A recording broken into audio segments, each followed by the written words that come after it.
बेटे आंसर कितना आया? आओ बेटे आज की क्लास शुरू करें। आज की क्लास में क्या करना है? आज की क्लास में पहले जल्दी से होमवर्क के क्वेश्चन को क्रॉस चेक करेंगे। किसी के बैकग्राउंड में से भयानक आवाज आ रही है, या तो मरजान या तो मोहम्मद अरसलान। हाँ बेटे, जब आपको बोलना होगा तभी अपना माइक ओपन करें, अदरवाइज अपने माइक को बंद रखें। तो बताओ बेटे क्वेश्चन नंबर 1 का आंसर क्या आया? जल्दी जल्दी बोलो फटाफट, आई वांट आंसर। 2,30,000। 2,30,000। और बताओ बेटे क्या क्या आंसर आए? 2,30,000, 2,30,000। आओ बेटे जल्दी से चेक करें क्या निकालना है। सर निकालना था cost of property plant and equipment. सबसे पहले दी हुई है cost of second hand furniture purchase. क्या बेटे इसे कॉस्ट में इंक्लूड करना है? 1,90,000 कॉस्ट में इंक्लूड होगा, यस और नो? यस सर, यस के लिए वाई, नो के लिए एंड ट्रांसफर करें। हैरी, यस और नो के लिए वाई और एंड ट्रांसफर करना है। आज मैं भी बेटे चश्मा लगाऊंगा, देखता हूँ बेटे, शायद बेटे चश्मा लगाने के बाद तुम मेरे को सिंसियरली लेने लगो। कैसा लग रही आऊं? हाय एकदम कतई जहर सर। ओ कतई जहर, माँ कसम। आगे चलो, ठीक है। हाँ सर, इसको ले, ये 1 नंबर सर। आगे चलो, परचेज प्राइस ले लेना चाहिए, ले लिया बेटे। उसके बाद आगे अगली एडिशनल इन्फॉर्मेशन है cost of repainting the furniture. हमने सेकंड हैंड फर्नीचर खरीदा बेटे, उसको हमने रीपेंट करवाया। क्या बेटे इस रीपेंटिंग की कॉस्ट को फर्नीचर की कॉस्ट में ऐड करना है? यस के लिए वाई, नो के लिए एन। यस यस सर, इसको भी ऐड कराओ एज कॉस्ट ऑफ रीपेंटिंग 30,000। अगला खर्चा दिया हुआ है wages paid to employ for the construction of furniture. इसी फर्नीचर के साथ में हमने कोई दूसरा फर्नीचर भी कंस्ट्रक्ट करवाया है और अपने एम्प्लॉयज को वेजेस पे करिए। बताओ बेटे इसको ऐड करना है या नहीं करना? यस सर, इसको भी ऐड कराओ। ठीक है, वेजेस पे 10,000, ये भी ऐड होगा। अगला खर्चा कौन सा? सर फायर इंश्योरेंस प्रीमियम हमने पे किया 3,000 का। बोलो बेटे इस खर्चे को ऐड करना है, यस और नो? नो नो नो नहीं सर, नहीं नहीं नहीं नहीं नहीं नहीं। बस 5, 6, 7 आंसर बेटे। आज तो तुमने मुझे गरीब बना दिया। आज तो बेटे तुम्हारा व्यवहार बिल्कुल ICAI के जैसा हो गया है। आज बेटे तुम बिल्कुल ICAI की तरह बिहेव कर रहे हो। मार्क्स देते नहीं, फेल ही करते हैं। आगे चलें? यस सर, आगे चलो, आप आगे चलो। ठीक है सर, ये खर्चा ऐड नहीं होगा तो बस बेटे यही होगी हमारे लिए कॉस्ट ऑफ फर्नीचर 2,30,000। तो जिनका आंसर 2,30,000 आया है उनका आंसर एकदम करेक्ट है। यहां तक किसी को कोई डाउट हो तो जल्दी से पूछें, अदरवाइज सेकंड क्वेश्चन की तरफ बढ़ूं मैं। सर इंश्योरेंस वगैरह क्यों नहीं ऐड होगा? वो भी इंश्योरेंस वाला क्यों ऐड नहीं होगा? तो ध्यान से सुनो बेटे मरजान, क्या हुआ होगा अगर मैं इसको अपना डायग्राम में लेके आऊं। तो आपने बेटे पहले तो सेकंड हैंड फर्नीचर परचेस किया। कितने में परचेस किया? 1,90,000 में। लेकिन क्या ये फर्नीचर रेडी टू यूज़ की कंडीशन में है? नहीं। तो रेडी टू यूज़ की कंडीशन में नहीं था तो हमने इसी फर्नीचर को रीपेंट करवाया ताकि कुछ तो अच्छा दिखे। ऑफिस में रखेंगे तो अच्छा दिखना चाहिए कि नहीं? तो हमने बेटे इसको रीपेंट करवाया। रीपेंटिंग करवाई तो 30,000 और खर्चा कर दिए, कॉस्ट में ऐड करवा दिया। फिर बेटे इसी फर्नीचर के साथ में कुछ एडिशनल फर्नीचर की और ज़रूरत थी तो हमने एडिशनल फर्नीचर को और कंस्ट्रक्ट करवाया। तो इसकी कॉस्ट जो थी 10,000, ये भी हमने इसके ऐड कर ली। क्या बेटे अब आपका ये फर्नीचर रेडी टू यूज़ की कंडीशन में आ गया? Very good evening Neha. क्या बेटे बताओ आपका फर्नीचर रेडी टू यूज़ की कंडीशन में आ गया, यस और नो? यस सर, अब आ गया। एक बार बेटे आपका फर्नीचर रेडी टू यूज़ की कंडीशन में आ जाए तो इसके बाद के लिए अगर आप जो भी खर्चा करेंगे, जनरली, मैं वर्ड कौन सा यूज़ कर रहा हूँ? जनरली, यानी एक्सेप्शनल केसेस हैं। जनरली ये एक्सपेंसेस आप अपनी एसेट की कॉस्ट में इंक्लूड नहीं करते। तो एक बार अगर आपकी एसेट रेडी टू यूज़ की कंडीशन में आ जाए तो उसके बाद के जितने खर्चे हैं, generally these expenses will not be included in the cost of furniture, included in cost of asset। तो इसके बाद के खर्चों को हम एसेट की कॉस्ट में इंक्लूड नहीं करते। अब आप सोचो, आपने जो फायर इंश्योरेंस प्रीमियम लिया है, क्या बेटे इस फायर इंश्योरेंस प्रीमियम की पॉलिसी का आपकी फर्नीचर को रेडी टू यूज़ की कंडीशन में लाने तक के लिए ज़रूरत है कोई? हाँ या ना? क्या ऐसा नहीं हो सकता कि हमने बेटे इंश्योरेंस पॉलिसी नहीं ली तो क्या बेटे हमने इंश्योरेंस पॉलिसी नहीं ली तो क्या हम अपने फर्नीचर को यूज़ ही नहीं करेंगे? बोलो ना हाँ या ना। सर हमने तो अपना फर्नीचर यूज़ करना शुरू कर दिया। हमें डर है कि कल को अगर ऑफिस में आग लगी तो हमारा ये फर्नीचर जल के खाक हो जाएगा और उस समय अगर कोई लॉस हुआ तो उस लॉस की कंपनसेशन के लिए आपने फायर इंश्योरेंस प्रीमियम लिया है। इसका मतलब फायर इंश्योरेंस प्रीमियम आपने अपने फ्यूचर के एक्सपेक्टेड लॉसेस की कंपनसेशन के लिए ले रखा है। फ्यूचर एक्सपेक्टेड लॉसेस की कंपनसेशन के लिए ले रखा है, और ये फर्नीचर के रेडी टू यूज की कंडीशन में आने के बाद का खर्चा है, इसीलिए बेटे हम इस खर्चे को इंक्लूड नहीं करते। पहली बात तो ये हो गई, ठीक है ना, समझ में आई बेटे। और दूसरा, फायर इंश्योरेंस प्रीमियम का खर्चा कभी भी लॉन्ग टर्म बेनिफिट देने वाला नहीं होता, ये हमेशा कौन सा होता है, शॉर्ट टर्म बेनिफिट देने वाला। आपने अगर 1 साल के लिए इंश्योरेंस पॉलिसी ली है तो आपने बेटे जो भी फायर इंश्योरेंस प्रीमियम पे किया है वो सिर्फ 1 साल के लिए आपकी रिस्क को कवर करेगा। अगले साल फिर आपको अगर अपनी रिस्क कवर करवानी है तो फिर से फायर इंश्योरेंस प्रीमियम अलग से लेना पड़ेगा। तो फायर इंश्योरेंस प्रीमियम का जो खर्चा है ये आपका शॉर्ट टर्म बेनिफिट देने वाला खर्चा है, और क्योंकि शॉर्ट टर्म बेनिफिट देने वाला खर्चा है इसलिए आप इसे अपनी एसेट की कॉस्ट में ऐड नहीं करेंगे। सर अगर फर्स्ट हैंड रहेगा तो बेटे फर्स्ट हैंड रहे या सेकंड हैंड रहे कोई फर्क नहीं पड़ता। फायर इंश्योरेंस प्रीमियम का खर्चा किसके लिए है, फ्यूचर के एक्सपेक्टेड लॉसेस को कवर करने के लिए है। यानी जब आपकी एसेट रेडी टू यूज की कंडीशन में आएगी उसके बाद ही उस लॉस के कवर करने के लिए है। तो एक बार एसेट अगर रेडी टू यूज की कंडीशन में आ गई तो खर्चों की कैपिटलाइजेशन बंद, और खर्चों की कैपिटलाइजेशन बंद होने का मतलब है कि अब इसके बाद के खर्चों को आप अपनी एसेट की कॉस्ट में ऐड नहीं करेंगे। समझा बेटे इतना, पक्का? Yes sir. डन सभी को बेटे, सभी बोलो बेटे यस और नो, हाँ या ना। डाउट अच्छा था क्योंकि यस सर, डन है। चलो आगे चलते हैं, क्वेश्चन नंबर 2 पे आ जाओ बेटे। क्वेश्चन नंबर 2 था calculate the cost of PPE if. बताओ बेटे क्वेश्चन नंबर 2 का आंसर कितना आया, जल्दी बोलो। What is the answer of question number 2? 5,40,000। 5,40,000। 5,40,000 का आंसर आया। आओ बेटे चेक करें। Cost of property plant and equipment, सबसे पहला खर्चा cost as per supplier list. Supplier ने बेटे हमें लिस्ट भिजवाई है, सप्लायर की लिस्ट के हिसाब से प्राइस क्या आया हमारी एसेट का, 5,20,000, ठीक है ना। तो परचेज प्राइस हो गई 5,20,000 की। अगली इंफॉर्मेशन होती है एग्रीड डिस्काउंट 52,000। हमारे सप्लायर ने हमें 52,000 रुपीज का डिस्काउंट दिया है। पहले तो बताओ ये कैश डिस्काउंट है कि ट्रेड डिस्काउंट है? ट्रेड डिस्काउंट नहीं, कैश डिस्काउंट नहीं है। नहीं नहीं नहीं नहीं नहीं नहीं, मैंने पहले ही कहा था बेटे, जब एक्चुअल पेमेंट करते समय डिस्काउंट दिया या लिया जाए तब वो होता है आपके लिए कौन सा डिस्काउंट, कैश डिस्काउंट। अभी तो हम एसेट खरीद रहे हैं ना, और खरीदते या बेचते समय जो डिस्काउंट अलाउ होता है वो कौन सा डिस्काउंट होता है, वो होता है हमेशा आपके लिए ट्रेड डिस्काउंट। तो 52,000 कौन सा डिस्काउंट है बेटा? ट्रेड डिस्काउंट है। और अगर ट्रेड डिस्काउंट है तो इसे आप अपनी परचेस प्राइस में से माइनस करेंगे, उसके बाद कैलकुलेट होगी आपकी नेट परचेस प्राइस। याद आया बेटे, कल मैंने बताया था आपको। तो 52,000 माइनस करेंगे तो आपकी नेट परचेस प्राइस कितनी आई, 4,68,000 की नेट परचेस प्राइस आई होगी। इसके बाद अगला खर्चा कौन सा, डिलीवरी चार्जेस। हमने बेटे जहां से ये मशीन खरीदी थी वहां से लेके अपनी फैक्ट्री तक लाने के लिए 12,000 रुपए के डिलीवरी चार्जेस लगे हैं। बोलो बेटे 12,000 को ऐड करना है, यस और नो? हाँ सर ऐड करना पड़ेगा, ठीक है बेटे। ये लो डिलीवरी चार्जेस को ऐड करा देते हैं 12,000। अगला खर्चा कौन सा सर? अगला खर्चा है इरेक्शन चार्जेस। हमने जो मशीन खरीदी है उस मशीन को अपने हिसाब से सेट करने में, अपने हिसाब से इंस्टॉल करने में, उसको प्रॉपर तरीके से फंक्शनिंग में लाने के लिए आपने कुछ इरेक्शन चार्जेस भी खर्च किए हैं। तो बताओ बेटे इन खर्चों को ऐड करना या नहीं करना? यस सर, ये भी करना पड़ेगा। बिना इरेक्शन चार्जेस के हमारी एसेट रेडी टू यूज की कंडीशन में नहीं आती, और अगर ये रेडी टू यूज की कंडीशन में नहीं आती तो इसका मतलब ये है कि ये खर्चे भी आपको ऐड करने पड़ेंगे। These are the direct expenses. Erection charges 15,000 के और ऐड हो गए। इसके बाद अगला खर्चा एनुअल मेंटेनेंस चार्जेस। क्या बेटे एनुअल मेंटेनेंस चार्जेस को ऐड किया जाए, यस और नो?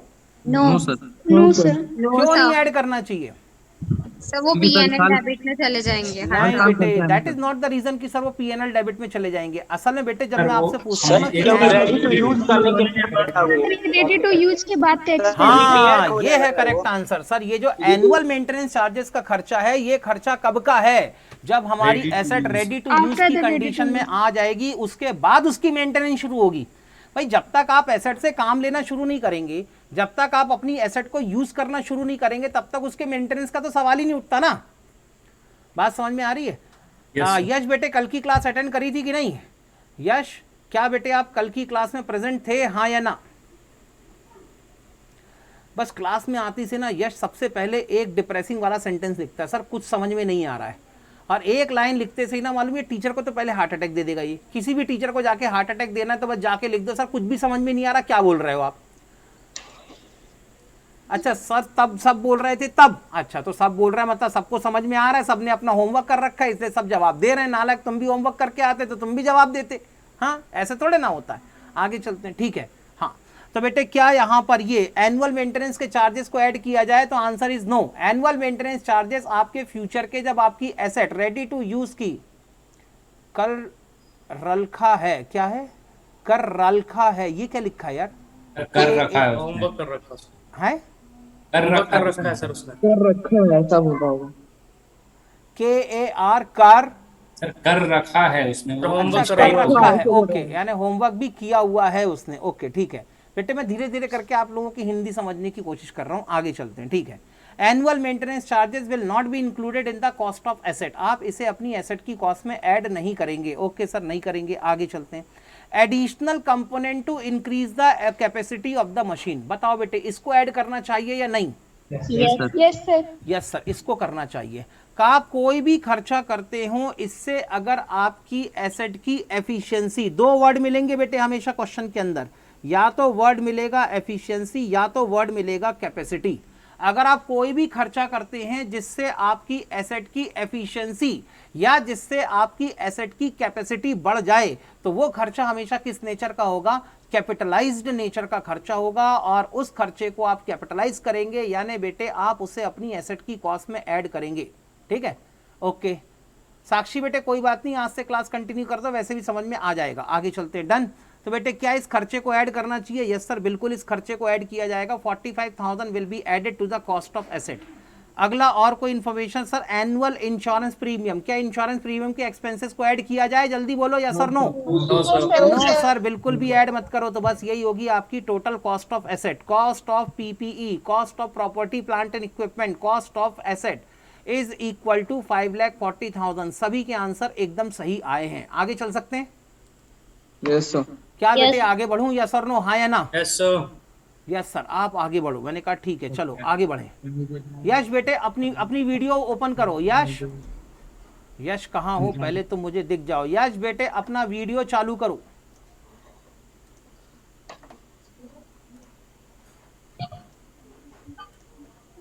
बेटे जितने लोग वीडियो पे हैं, पहले मैं उनको अपनी मेन स्क्रीन पे ला लूं, क्योंकि यही वो स्टूडेंट है बेटे जो मुझे एहसास दिलाते हैं कि मैं लाइव क्लास में पढ़ा रहा हूं।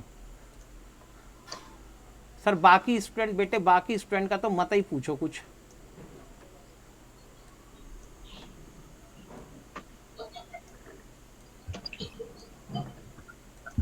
और कौन है? अभिषेक कुमार, आ जाओ बेटे सामने, अभिषेक कुमार। और करण दिल्ली। अबे करण तो कम से कम चालू तो करो वीडियो में, तुम तो दिख ही नहीं रहे, फूल पत्ती दिख रही है बस। और कौन से वाले फूल दिख रहे हैं मालूम है? देखा एक ख्वाब तो ये सिलसिले हुए, दूर तक निगाहों में है गुल खिले हुए। हाँ बेटा, तो क्या कैमरा खराब हो रहा है? अरे कोई बात नहीं बेटे, कैमरा खराब हो रहा है तो खराब कैमरे से ही सही। तुम्हें कौन से बेटे अपनी फोटो खिंचवा के प्रोफाइल फोटो बनानी है और सलमान खान के साथ किसी मूवी में जाके बाजू में खड़ा होना है कि नहीं? ये देखो बेटे सुमित का बढ़िया हंसता हुआ चेहरा, ऐसे हंसते हुए चेहरे दिखते तो मजा आता ना जरा क्लास पढ़ाने में। रुको रुको रुको, जरा सेट करने दो एक बार। और कौन है बेटे जिसने वीडियो ऑन करी है? प्रसाद।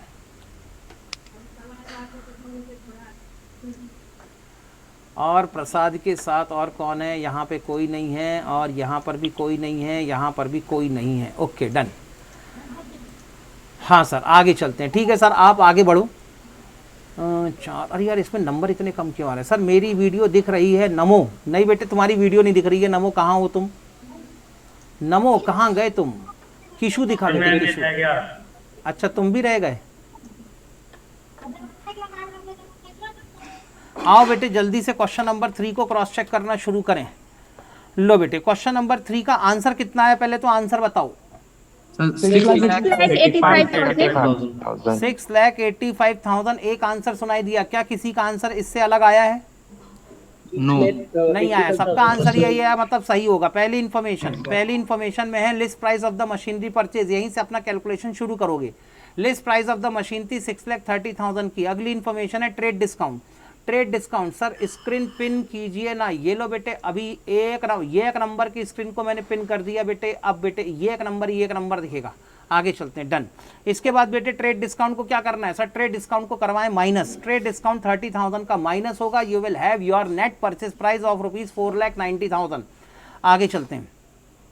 अगली इंफॉर्मेशन है delivery charges. Delivery charges will be also capitalize with the cost of asset. 15,000 के question डिलीवरी number 2 चार्जेस बना को रहे ऐड हैं। करेंगे। हाँ, सर ये क्वेश्चन क्वेश्चन गलत 2 बन दूसरा रहा वाला है। है, आंसर 2 बन रहा है सर ये। आंसर 2 बन रहा है क्या? अबे रुको रुको रुको रुको, ये क्या कर दिया फिर मैंने? अरे रुको रुको यार, शुरू से ही करना पड़ेगा, मैं इसी में ठीक कर देता हूँ। रुक जाओ रुक जाओ रुक जाओ रुक जाओ रुक जाओ। एक बात बताओ बेटे, लिस्ट प्राइस 6,30,000 सही है कि गलत है? यस सर यही था। ये सही है ना? हाँ ये लो, 6,30,000 की लिस्ट प्राइस। इसके बाद बेटे ट्रेड डिस्काउंट इस क्वेश्चन में दिया हुआ है 30,000 का, ये सही है कि गलत है? सही है सर। सही है। Yes sir. 30,000 माइनस करोगे तो नेट परचेज प्राइस आ जाएगी तुम्हारी कितनी? 6 लाख। तो नेट परचेज प्राइस आ जानी चाहिए यहाँ पर 6 लाख रुपीस की। अभी ठीक है? Yes sir. Yes sir. अगली इंफॉर्मेशन क्वेश्चन के अंदर क्या है सर? इनको अगली इंफॉर्मेशन है 15,000 के डिलीवरी चार्जेस। तो Yes, sir. 6,30,000 में से माइनस करोगे 30,000, ये प्राइस आया होगा 6 लाख। इसमें ऐड करोगे 15,000 के डिलीवरी चार्जेस। 15,000 के डिलीवरी चार्जेस ऐड करने के बाद इरेक्शन चार्जेस 15,000 के और प्लस किए होंगे आपने। Yes sir. मेंटेनेंस चार्जेस कुछ भी ऐड नहीं होंगे। Additional spare to increase the capacity of the machine, ये 40,000 का खर्चा भी इसके अंदर ऐड होगा। एनुअल फायर इंश्योरेंस प्रीमियम को आप कुछ भी नहीं करेंगे। Expected expenses for removal of such item of PPE at the end of its useful life is ₹15,000। क्या बेटे ये खर्चा ऐड होगा? यस और no? Yes Yes, sir sir. होगा। सर, इसको एक बार समझा होगा। दीजिए। ये खर्चा कौन सा है जल्दी बताओ? Dismantling expenses. डिसमेंटलिंग एक्सपेंसेस का दूसरा नाम क्या? डिसमेंटलिंग एक्सपेंसेस का दूसरा नाम है डीकमीशनिंग एक्सपेंसेस। क्या नाम है बेटे इसका? Decommissioning expenses. बराबर है? हाँ या ना? बरोबर सर बरोबर। ओके डन, ठीक है। चलो बेटे अब इसके हिसाब से अपने आंसर को चेक कर लेना। फाइनली आंसर कितना आया था सबका बेटे? मैं आंसर बता देता हूँ कितना आया था। 6,25,000। 6,85,000 बेटे इसका आंसर आना चाहिए था। Answer number 3 done. Done sir. अब आ जाओ बेटे मेन क्वेश्चन पे। मेन क्वेश्चन में चलेंगे बेटे। ये रहा क्वेश्चन नंबर 4 जो मेरे हिस्से का है। सर ये क्या मतलब हल्का सा बच्चों जैसा क्वेश्चन सामने ला के रख दिया आपने? ठीक है बेटे, बच्चों जैसे क्वेश्चन में ही बहुत कुछ सीखने को मिलेगा। शुरू करें? अरे शुरू करूं क्या? तो किया जाए सर। एक जोत, क्या बात है बेटे, तुम्हारे आज कोई रिप्लाई नहीं आ रहे हैं। तुम किसी तरह से क्लास के अंदर पार्टिसिपेट नहीं कर रहे हो, ऐसे कैसे हो सकता है? नमो पूजा, सुशील, नमो सुशील। चलो इनके आंसर आ रहे हैं और बेटे बाकी सब क्लास के अंदर पार्टिसिपेट कर रहे हैं। पढ़ना शुरू करें। क्वेश्चन नंबर 4 शुरू करो बेटे। हाँ सर आप चालू करो। Jain brothers acquired a machinery on 1 जनवरी 2009। हाँ 2009 at a cost of ₹24,000 and spent ₹1,000 on its installation, having scrap value of ₹5,000 at the end of its useful life of 4 years. Books are closed on 31st December every year. Calculate the rate of depreciation under the straight line method. Show the machinery account for first 2 years under the straight line method. यानी पहले तो बेटे straight line method के हिसाब से आपको rate of depreciation calculate करके बताना है, परसेंटेज ऑफ डेप्रिसिएशन। फिर बेटे 2 साल के लिए आपको मशीनरी अकाउंट बना के दिखाना है। फिर अगली इंफॉर्मेशन कहती है calculate the rate of depreciation under the written down value method. Return down value method के हिसाब से आपका परसेंटेज ऑफ डेप्रिसिएशन कितना होगा ये निकाल के बताओ। फिर ये कह रहे हैं कि अगले 2 साल के लिए मशीनरी अकाउंट बना के दिखाओ। For the next 2 year also prepare the machinery account. Done. आगे चलें। बिल्कुल बेसिक क्वेश्चन बेटे। ये ऐसे क्वेश्चन आप 11th क्लास में सॉल्व किया करते थे। सर ये क्वेश्चन आप कहाँ से उठा के लाए बेटे? मैं भी इसको 11th क्लास से ही उठा के लाया हूँ। आगे चलूँ? यस सर आगे चलो। सबसे पहला काम क्या? फर्स्ट थिंग फर्स्ट में सबसे पहले कैलकुलेट करना है आपने rate of depreciation under the straight line method. Straight line method में बेटे बताओ डेप्रिसिएशन निकालने का फॉर्मूला क्या? Cost minus scrap value divided bye estimated useful life. Done. Yes sir. Depreciation per annum बेटे जिसको आप लोग अभी तक स्क्रैप वैल्यू कहते थे, आज से इसको स्क्रैप वैल्यू कहना बंद कर दो। आज से उसका नाम क्या होगा? Residual value. ठीक है ना? रियलाइज्ड वैल्यू नहीं, रियलाइजेबल वैल्यू भी नहीं लिखना है, कुछ भी नहीं लिखना है, स्क्रैप वैल्यू भी नहीं लिखना है। आपको वहां पे नाम कौन सा यूज करना है? Residual value. कौन सा नाम यूज करेंगे आप? Residual value. ओके हाँ, तो फॉर्मूला होगा बेटे cost of asset minus scrap value. अभी तक बेटे आप इसे स्क्रैप वैल्यू के नाम से पुकारते रहे। आज से इसे किस नाम से पुकारा जाए? आज से बेटे इसको रेसिडुअल वैल्यू के नाम से पुकारा जाए। सर ऐसा क्यों? क्योंकि बेटे आपके ICAI के मॉड्यूल में स्क्रैप वैल्यू की जगह वर्ड कौन सा यूज किया गया है? मोस्ट ऑफ द केसेस उन्होंने रेसिडुअल वैल्यू वर्ड को यूज किया है। Yes sir. तो अपनी लैंग्वेज को इंस्टीट्यूट की लैंग्वेज से मिलाओ, तब जाके बात बनेगी बेटे, तब इंस्टीट्यूट के क्वेश्चन आसानी से समझ में आएंगे। सो द फॉर्मूला क्या बना बेटे? सर फॉर्मूला बना cost of asset minus, formula बना बेटे यहाँ पर cost of asset minus residual value divided bye estimated useful life. बताओ बेटे what is the cost of asset? जल्दी बताओ, आपकी एसेट की कॉस्ट कितनी? टाइप करना पड़ेगा बेटे, सबके सब म्यूट हो अभी। सर हमारी एसेट की कॉस्ट है 25,000 रुपीज की। डन, एसेट की कॉस्ट है 25,000। 24,000 नहीं रे बेटा, 24,000 सुशील नहीं, मोहम्मद नहीं, अरसलान नहीं, 24,000 की तो आपने एसेट खरीदी थी और साथ में 1,000 रुपीज आपने इंस्टॉलेशन के खर्चे किए थे। तो 1,000 का इंस्टॉलेशन का कॉस्ट और ऐड करोगे तब जाके आपको मिलेगी कॉस्ट ऑफ एसेट। समझ में आया सुशील? Yes sir, done. तो बेटे यहां पर कॉस्ट ऑफ एसेट होगी 24,000 प्लस 1,000 माइनस स्क्रैप वैल्यू कितनी? 5,000 रुपीज डिवाइडेड बाय एसेट की एस्टिमेटेड यूजफुल लाइफ। बताओ सर एस्टिमेटेड यूजफुल लाइफ है 4 साल। तो बताओ बेटे हर साल कितने का डेप्रिसिएशन लगाओगे? सर हर साल हम 5,000 रुपीज का डेप्रिसिएशन लगाएंगे। 20,000 divided by 4 is equal to 5,000 rupees per annum. मुझे निकालना है रेट ऑफ डेप्रिसिएशन। तो रेट ऑफ डेप्रिसिएशन का फॉर्मूला होगा बेटे यहाँ पर depreciation divided by original cost into 100। Depreciation per annum divided by cost of asset multiplied by 100। Depreciation per annum calculate हुआ है आपका 5,000 रुपीज का। एसेट की कॉस्ट है आपकी कितनी? 25,000 रुपीज की मल्टीप्लाइड बाय अगर आप 100 करेंगे तो आपका परसेंटेज ऑफ डेप्रिसिएशन कैलकुलेट होगा 20%। क्लियर यहां तक सभी को? हाँ या ना? किसी को कोई doubt? How to calculate the percentage of depreciation? Percentage of depreciation का फॉर्मूला होगा depreciation per annum divided by cost of asset multiplied by 100। That is the formula for calculating percentage of depreciation. Done? हाँ या ना? बेटे आपको अभी इन छोटे छोटे कैलकुलेशंस और छोटे छोटे क्वेश्चंस के ऊपर ज़्यादा फोकस करना चाहिए। सर ऐसा क्यों? ऐसा इसीलिए क्योंकि बेटे चैप्टर शुरू होने के पहले ही मैंने आपको ट्रेंड दिखाया था। याद आया बेटे कुछ? और बेटे इस ट्रेंड को दिखाते समय मैंने पहले ही बता दिया था कि एक अटैम्प्ट के अंदर 10 मार्क्स के या 11 मार्क्स के क्वेश्चन आते हैं, तो अगले 2 अटैम्प्ट के अंदर फिर छोटे छोटे क्वेश्चन आते हैं। ठीक है ना? पहले अटैम्प्ट और दूसरे अटैम्प्ट के अंदर कम कम मार्क्स के क्वेश्चन आए, तीसरे अटैम्प्ट के अंदर एकदम से बढ़ गया। फिर अगले 2 अटैम्प्ट तक कम मार्क्स के क्वेश्चन आए, थर्ड अटैम्प्ट में एकदम से हाई मार्क्स के क्वेश्चन आ गए। फिर नेक्स्ट 2 अटैम्प्ट में छोटे छोटे क्वेश्चन आए, फिर अगले अटैम्प्ट में एकदम से हाई मार्क्स का क्वेश्चन आ गया। यानी प्रीवियस अटैम्प्ट के अंदर आपके 10 मार्क्स का क्वेश्चन आया था डेप्रिसिएशन का, तो पूरी उम्मीद है अगले 2 अटैम्प्ट के अंदर 4 मार्क्स या 5 मार्क्स के क्वेश्चन डेप्रिसिएशन के आएंगे। इसीलिए मैं बार बार कह रहा हूं बेटे यहाँ पर जो छोटे छोटे कैलकुलेशन वाले क्वेश्चंस हैं इनके ऊपर आपको अभी ज़्यादा फोकस करना पड़ेगा, क्योंकि ऐसे क्वेश्चन के आने की प्रोबेबिलिटी हाई है। आगे चलें? यस सर, आगे चलो। कोई बात नहीं बेटे, टाइप नहीं भी किया हैरी तो भी चलेगा। कोई ज़रूरी थोड़ा ना कि आप सभी लोग आंसर दो, ठीक है ना? कोई ज़रूरी नहीं है। अगर आप नोट कर रहे हैं तो आप लोग नोट करते ना, बस बात समझ में आनी चाहिए। Okay sir, done.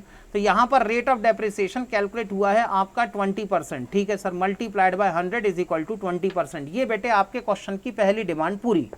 दूसरी डिमांड क्या थी बताएं?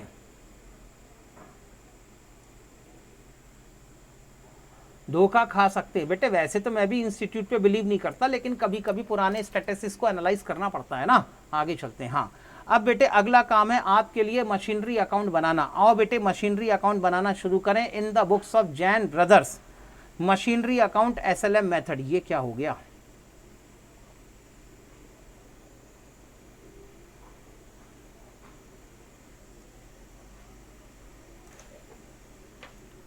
लो बेटे जल्दी से फॉर्मेटिंग करो, फॉर्मेटिंग हो जाए तो बताएं ताकि आगे चले। सभी की फॉर्मेटिंग हो गई तो आगे चलें? Yes sir, done. एक फॉर्मेटिंग हो गई है। और कौन है? ईशान की फॉर्मेटिंग कंप्लीटेड है। सभी ने अपनी फॉर्मेटिंग कंप्लीट कर ली हो तो आगे बढ़ सकते हैं। Show me your yellow thumbs up, that belongs to me only. Mahabharat के जमाने से सिखाया जा रहा है कि तुम्हारा थम्स अप बेटे तुम्हारे गुरु के लिए है। Show me your thumbs up. Yes sir, okay done. तो फिर आगे चलो। लो बेटे, सबसे पहले आपने 25,000 की मशीनरी खरीदी, एंट्री बन जानी चाहिए, machinery account is to be debited by ₹25,000। तो बेटे फर्स्ट जनवरी 2009 को आपने मशीनरी खरीदी है, machinery account will be debited by ₹25,000। Done, हाँ या ना? फिर फर्स्ट ईयर में और कोई काम किया है क्या? नहीं सर, फर्स्ट ईयर में हमने और कोई काम नहीं किया है। तो सीधे चलो ईयर एंड में। ईयर एंड में सबसे पहला काम क्या होगा? सर साल भर हमने मशीनरी यूज की है, तो साल भर यूज करने के चक्कर में यहां पर हम लगाएंगे पहले अपना depreciation. We are going to charge the depreciation on the asset. Entry होगी बेटे यहाँ पर depreciation account debited to machine account. कितना डेप्रिसिएशन लगाओगे? सर हमारी मशीन की वैल्यू है 25,000, इसका 20% यानी 5,000 का डेप्रिसिएशन लगाया जाएगा। Done, yes sir. एंट्री होगी depreciation account debited to machinery account, machinery account will be credited by ₹5,000। Done. ये बेटे आपने बहुत बचपन में कर रखा है, इसलिए मैं थोड़ा सा स्पीड में लेके चल रहा हूं इसको, चलेगा? आपने बेटे 11th क्लास के अंदर या पहले इसको बहुत डिटेल में कर रखा होगा, इसलिए मैं छोटी छोटी चीज़ों को थोड़ा सा स्पीड में लेके चल रहा हूँ। जहाँ पर भी कोई नया कंसेप्ट आएगा, जहाँ पर भी कोई नया कैलकुलेशन आएगा, वहाँ मैं अपनी स्पीड को स्लो कर दिया करूँगा। नहीं किया है सर, कोई बात नहीं बेटे, अब कर लो। तो at the beginning of year आपने क्या किया? सर एसेट खरीदी। सर एक बार और रिपीट करो बस, हे भगवान। ये टिशू बेटे कौन है? TSG issue. बेटे इशू ये रिपीट करने वाला प्रॉब्लम कब जाएगा बेटा? मेरे को तो समझ में नहीं आता। हर क्लास के अंदर सर एक बार और रिपीट कर दो। एक बार मैं कहाँ से रिपीट करूं बेटे, एक बात बताओ बेटे। जब आपने अपनी एसेट खरीदी होगी, सुनो, यहाँ पर आपने अपनी एसेट परचेस करी। जब एसेट परचेस करी होगी तो पहली एंट्री बनेगी machinery account debited to bank account. पहली एसेट खरीदते समय एंट्री बनेगी machinery account debited to calendar year से करेंगे। हाँ बेटे, क्वेश्चन में लिखा हुआ है एक जो, तो कैलेंडर ईयर से ही करना पड़ेगा। क्वेश्चन को बेटे ध्यान से पढ़ें, साफ लिखा हुआ है कि फर्म यहाँ पर अपनी अकाउंट की बुक हर साल 31 दिसंबर को क्लोज करती है। तो हमने डेफिनेटली कौन सा ईयर फॉलो करना पड़ेगा बेटा? कैलेंडर ईयर फॉलो करना पड़ेगा। डन, आगे चलते हैं, ठीक है। तो बेटे फर्स्ट ईयर में आपने मशीन, सर आप बोल भी नहीं सकते, पीछे जाके देखो। नहीं बेटे बोल सकता हूँ, क्यों नहीं बोल सकता बेटे? बिल्कुल बोल सकता हूँ। जाओ पीछे जाके देखो, तुम्हारे पास में बेटे नोट्स हैं कि नहीं? सभी के पास ही बताओ, सबके पास में नोट्स हैं कि नहीं? तो देखो बेटे अपने क्वेश्चन में क्या लिखा है कि यहाँ पर एंटिटी बेटे कैलेंडर ईयर को फॉलो करती है, हाँ या ना? यस सर लिखा हुआ है, कहानी खत्म, आगे चलते हैं। तो सबसे पहले बेटे ईयर एंड में क्या करोगे? ईयर एंड में पहला काम होगा तुम्हारा डेप्रिसिएशन चार्ज करने का। डेप्रिसिएशन चार्ज करो, एंट्री होनी चाहिए machinery account is to be debited and bank account is to be credited by ₹25,000। Done, depreciation को क्रेडिट करवा दिया। अब बेटे आप ईयर एंड में आ गए हैं। ईयर एंड में मशीनरी आपके लिए कौन सा अकाउंट है? रियल अकाउंट है। और मशीनरी क्योंकि रियल अकाउंट है, इसलिए आप मशीनरी अकाउंट को यहाँ पर बैलेंस करेंगे। बैलेंस करने का मतलब यहां पर यह है कि अगर मशीनरी अकाउंट के डेबिट का टोटल 25,000 है तो क्रेडिट का टोटल भी कितना होगा? क्रेडिट टोटल भी 25,000 होना चाहिए। मेरे पास नहीं है, ओके। आप आगे बढ़ाओ क्लास को। ये लो बेटे, आपका बेटे यहां पर मशीनरी अकाउंट पर्सनल अकाउंट है। पर्सनल अकाउंट को बैलेंस करेंगे। डेबिट का टोटल है 25,000, क्रेडिट का टोटल होना चाहिए 25,000। बताओ बेटे what is your balancing figure? कितना बैलेंसिंग फिगर आया? सर हमारे पास में बैलेंसिंग फिगर आया है 20,000 रुपीज का, और ये बैलेंसिंग फिगर अगले अकाउंटिंग पीरियड के लिए कैरी फॉरवर्ड होगा। क्लियर है इतना? यस और नो? ये बैलेंसिंग फिगर अगले अकाउंटिंग पीरियड के लिए कैरी फॉरवर्ड होगा। Yes, okay sir, done. अब क्योंकि बेटे बताओ जल्दी से, 20,000 का बैलेंस डेबिट बैलेंस है या क्रेडिट बैलेंस है? जल्दी बोलो। ये 20,000 का बैलेंस डेबिट बैलेंस है या क्रेडिट बैलेंस है? जल्दी बताओ। सर ये हमारा डेबिट बैलेंस है। Very good, this is your debit balance. और अगर डेबिट बैलेंस है तो नेक्स्ट ईयर में इसको ब्रॉट डाउन भी कहां पे करोगे? सर नेक्स्ट ईयर में इसको ब्रॉट डाउन करेंगे डेबिट साइड में। ओके, नेक्स्ट ईयर में बेटे डेबिट साइड में ब्रॉट डाउन कराओ। बेटे ऐसा कोई जरूरी नहीं है, डेट आप किसी फॉर्मेट पे लिख सकते हैं करण, कोई दिक्कत नहीं है। मैंने जिस फॉर्मेट में डेट लिखी है उसी फॉर्मेट में लिखना कंपलसरी नहीं है। आगे चलते हैं। तो बेटे इसके ओपनिंग बैलेंस को आप डेबिट साइड में ब्रॉट डाउन करेंगे तो नेक्स्ट ईयर 2010 के लिए ये ओपनिंग बैलेंस बनेगा। इसे बेटे डेबिट साइड में ब्रॉट डाउन करेंगे to balance brought down 20,000 rupees. यहां तक सभी का नोट करके हो गया हो तो बताएं? 4, 6, बस 6, 7, 8 लोग, 9 लोग, 10 लोग, 11। हाँ बेटे यहां तक सभी का हो गया है?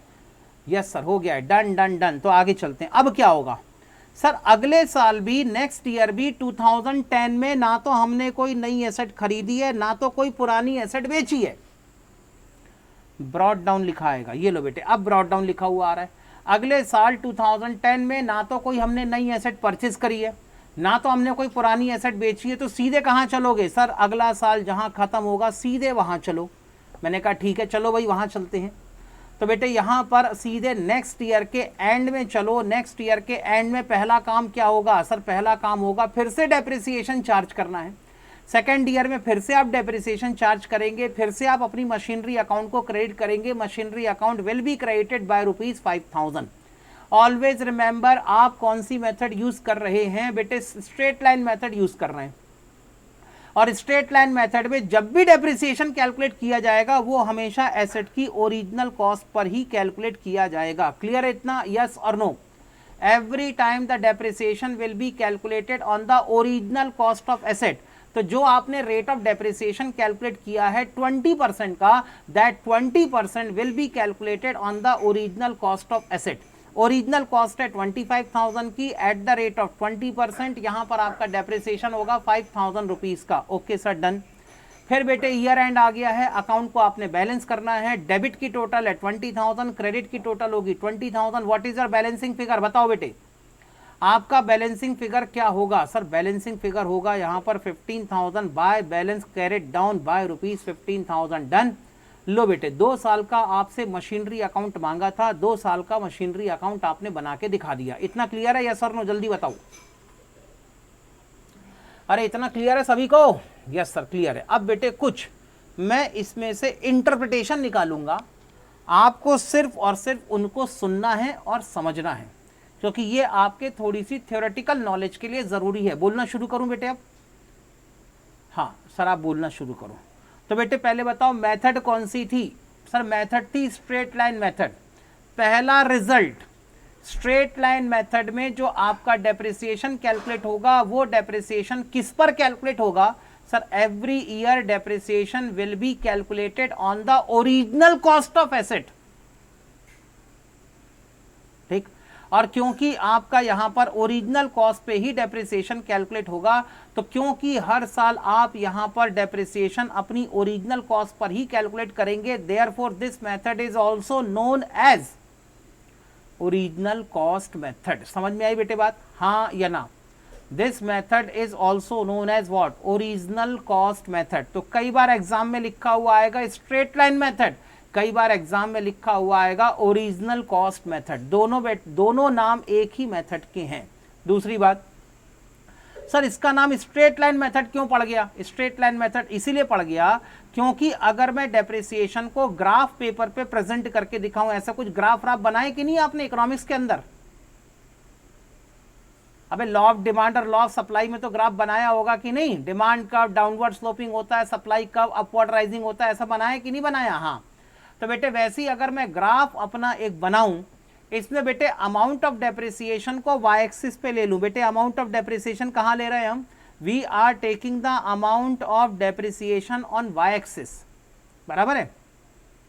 और ईयर को अगर मैं एक्स एक्सिस पे ले लूं, टाइम को अगर मैं एक्स एक्सिस पे ले लूं, तो बताओ बेटे फर्स्ट ईयर में कितना डेप्रिसिएशन लगाया? जल्दी बोलो। फर्स्ट ईयर में सर 5,000 का डेप्रिसिएशन लगाया, डन। सेकंड ईयर में कितना डेप्रिसिएशन लगाया? सर सेकंड ईयर में ही 5,000 का। थर्ड ईयर में कितना डेप्रिसिएशन लगाओगे? सर 5,000 का ही लगेगा। फोर्थ ईयर में कितना डेप्रिसिएशन लगाओगे? सर 5,000 ही लगेगा। तो हर साल के डेप्रिसिएशन के अमाउंट को अगर मैं ग्राफ पेपर पे प्लॉट करूं और सारे पॉइंट को अगर मैं ज्वाइन करूं तो एक स्ट्रेट लाइन यहां पर क्रिएट होती है। यही परंपरा चलती रहेगी। हाँ बेटे यही परंपरा चलती रहेगी और इसी परंपरा से बन जाएगी एक स्ट्रेट लाइन, और इसी स्ट्रेट लाइन के बेसिस पे कहा जाता है लकीर का फकीर। ठीक है, तो बेटे मुद्दा यहाँ पर ये है कि इसी तरीके से काम करते रहेंगे। 5,000 का हम डेप्रिसिएशन हर साल लगाते रहेंगे। ग्राफ पेपर पे प्लॉट करोगे तो डेप्रिसिएशन की एक स्ट्रेट लाइन बनेगी। Therefore this method is known as straight line method. समझ में आया बेटे? हाँ या ना? अच्छा, अब एक नाम और भी है इसका बेटे, वो भी समझ लो। आपकी बेटे मशीन की बताओ डेप्रिशिएबल वैल्यू कितनी थी? What was the depreciable value of your asset? Simple सा सवाल पूछा बेटे मैंने आपसे, बताओ बेटे आपकी एसेट की डेप्रिशिएबल वैल्यू कितनी है? What is the depreciable value of your asset? Sushil का आंसर गलत, सुमित का आंसर गलत, यश का आंसर गलत, नमो का आंसर गलत, हैरी का आंसर गलत, निधि का आंसर गलत, ऐश का आंसर एकदम सही आया है, मरजान का आंसर एकदम सही है, और बेटे कईयों के आंसर सही आए हैं, बाकी मोस्ट ऑफ द केसेस आपके आंसर गलत हैं। ईशान का आंसर एकदम सही आया है बॉस, ठीक है। हाँ सर बेटे मैंने कल भी कहा था what is the meaning of depreciable value? बेटे एसेट की कॉस्ट में से जब आप रेसिडुअल वैल्यू को माइनस करते हैं तो जो बची हुई वैल्यू होती है उसे कहा जाता है depreciable amount. What was the original cost of asset? Sir 25,000. What was the residual value? Sir 5,000. तो जो बची हुई वैल्यू है कितनी? 20,000 की वैल्यू आपकी बच जाती है, इसीलिए इसे कहा जाता है डेप्रिशिएबल अमाउंट। बेटे एसेट का depreciable amount first year, second year, third year के हिसाब से नहीं निकाला जाता। एसेट का डेप्रिशिएबल अमाउंट एक बार जो निकल गया जिंदगी भर उतना ही होता है। समझ में आ गई बेटे, हाँ या ना? इतना ठीक है, यस और नो? हाँ सर आगे चलते हैं, ठीक है। अब बेटे इसका डेप्रिशिएबल अमाउंट आपका 20,000 का है। अगर मैं इस डेप्रिशिएबल अमाउंट को 4 ईयर में राइट ऑफ करूं तो हर साल में कितना अमाउंट राइट ऑफ करूंगा? सर फर्स्ट ईयर में भी 5,000, सेकेंड ईयर में भी 5,000, थर्ड ईयर में भी 5,000, फोर्थ ईयर में भी 5,000। तो हर साल मैं अपने डेप्रिशिएबल अमाउंट को इक्वल बेसिस पर थोड़ा थोड़ा करके डेप्रिसिएशन के नाम पे राइट ऑफ करूंगा। इसीलिए इसी मेथड का तीसरा नाम और बन जाता है, इसको कहते हैं हम लोग इक्वल इंस्टॉलमेंट मेथड। इसको कहते बेटे हम लोग इक्वल इंस्टॉलमेंट मेथड। समझ में आया बेटे? तो इस मेथड के 3 नाम कौन कौन से बताओ? पहला नाम कौन सा? Original cost method. दूसरा नाम कौन सा? Straight line method. और तीसरा नाम कौन सा? Equal installment method. डन? हाँ या ना?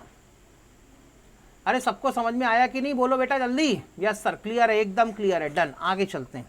ये तो था बेटे क्वेश्चन का फर्स्ट और सेकंड पार्ट। अब आ जाओ थर्ड पार्ट पे। थर्ड पार्ट में आपसे कह रहे हैं कि यहां पर रिटर्न डाउन वैल्यू मेथड के बेसिस पर रेट ऑफ डेप्रिसिएशन कैलकुलेट करके बताओ। बताओ बेटे रिटर्न डाउन वैल्यू मेथड के हिसाब से रेट ऑफ डेप्रिसिएशन कैसे कैलकुलेट किया जाए? तो रिटर्न डाउन वैल्यू मेथड के हिसाब से अगर रेट ऑफ डेप्रिसिएशन कैलकुलेट करना है तो इसका फॉर्मूला क्या है? तो ध्यान से सुने और समझें। रिटर्न डाउन वैल्यू मेथड के हिसाब से रेट ऑफ डेप्रिसिएशन कैलकुलेट करने का फॉर्मूला है सबसे पहले स्क्रैप वैल्यू या residual value divided by cost of asset. इतना क्लियर है? ठीक है। इसका क्या निकालेंगे बेटे? इसका निकालेंगे nth root. Sir nth root मतलब जितनी एसेट की एस्टिमेटेड लाइफ होगी उतना रूट कैलकुलेट करेंगे और इसको बेटे 1 में से माइनस करवाएंगे और ये जो रिजल्टेंट फिगर कैलकुलेट होगा इसको 100 से मल्टीप्लाई करवाएंगे, तब जाके आपका फॉर्मूला बनेगा। Formula for calculating percentage of depreciation under the written down value method. बोलो सर हमें फॉर्मूला समझ में नहीं आया, जल्दी बताओ। सर कुछ तो आगे पीछे का समझाओ, उठा के फॉर्मूला सामने रख दिया, ऐसे थोड़े ना होता है सर हम जाएं और फॉर्मूला रटे। इसमें मजा थोड़े ना है सर। आपकी क्लास में हम फॉर्मूला रटने थोड़े ना आते हैं, आपकी क्लास में सर हम फॉर्मूला सीखने आते। तो मैंने कहा आओ मैं तुम्हें फॉर्मूला सिखाता हूँ। नहीं आया? आओ बेटे। हाँ सर फॉर्मूला सिखाओ। बेटे क्या आपने कभी टाइम वैल्यू ऑफ मनी वाला चैप्टर पढ़ा है? हाँ sir time value of money वाला चैप्टर पढ़ा है। टाइम वैल्यू ऑफ मनी वाले चैप्टर में मोस्टली आप अपना इंटरेस्ट कैलकुलेट करते हैं। बोलो ठीक? हाँ सर इंटरेस्ट बेटे 2 तरीके से निकाला जाता है। कौन कौन से 2 तरीके? सर एक इंटरेस्ट निकाला जाता है सिंपल इंटरेस्ट। बोलो ठीक? Yes sir. दूसरा इंटरेस्ट निकाला जाता है कंपाउंड इंटरेस्ट।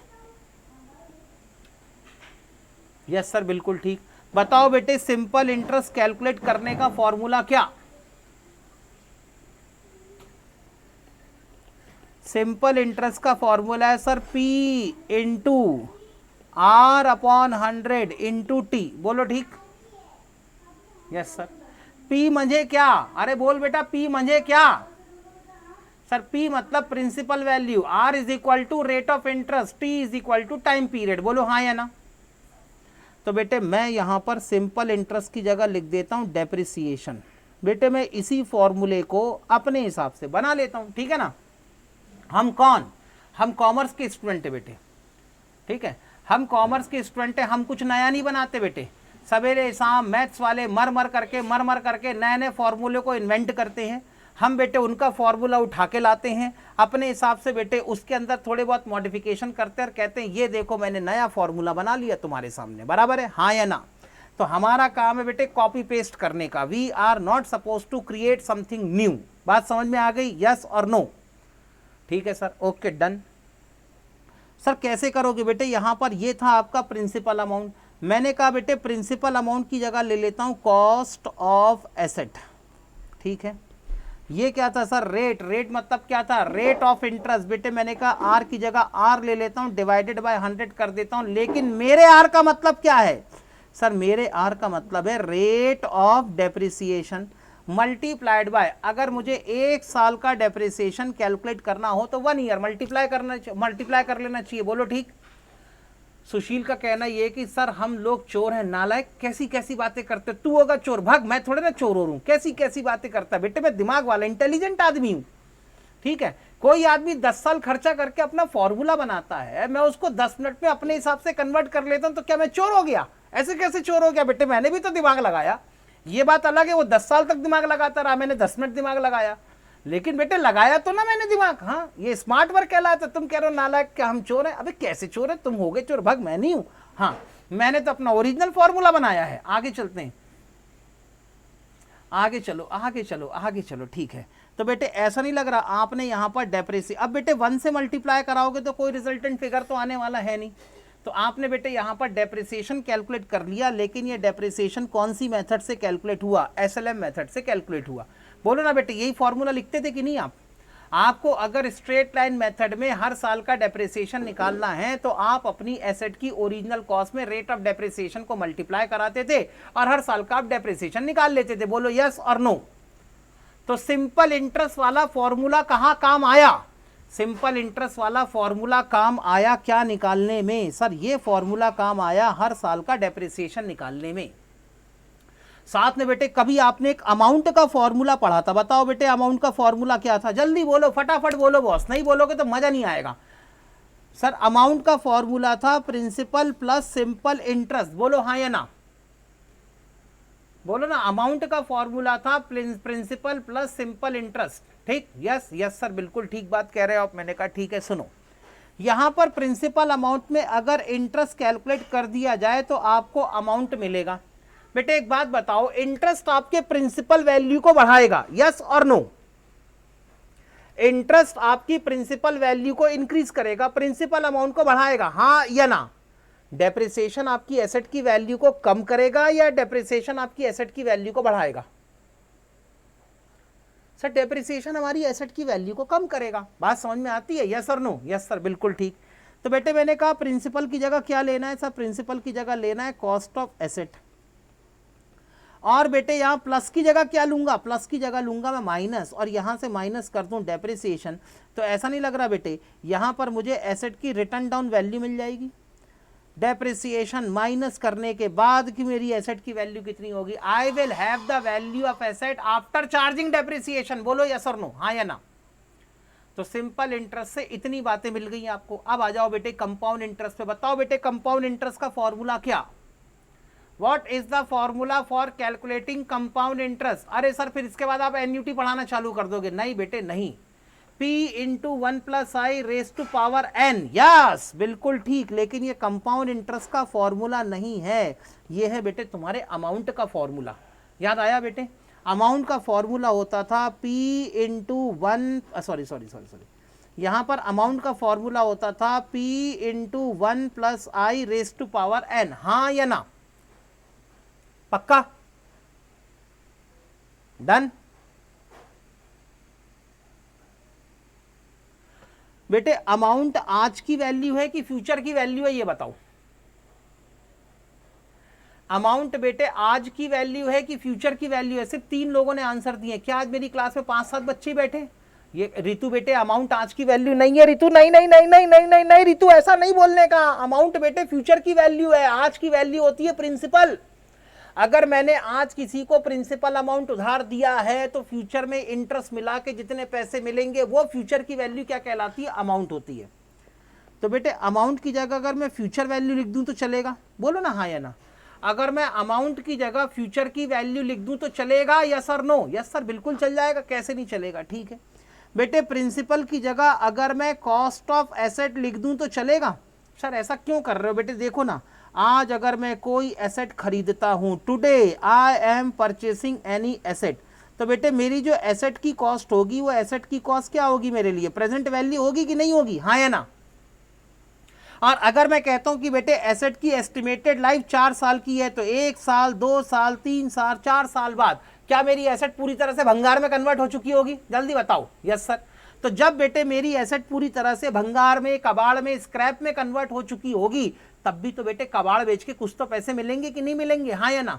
यस सर, कबाड़ बेच के कुछ तो पैसे मिलेंगे, और कबाड़ बेच के आपको जितने पैसे मिलेंगे वो आपके लिए क्या होगी बेटे, स्क्रैप वैल्यू होगी। तो always remember, cost of asset क्या होती है आपकी, आज की वैल्यू, प्रेजेंट वैल्यू। समझ में आई बात, हाँ या ना।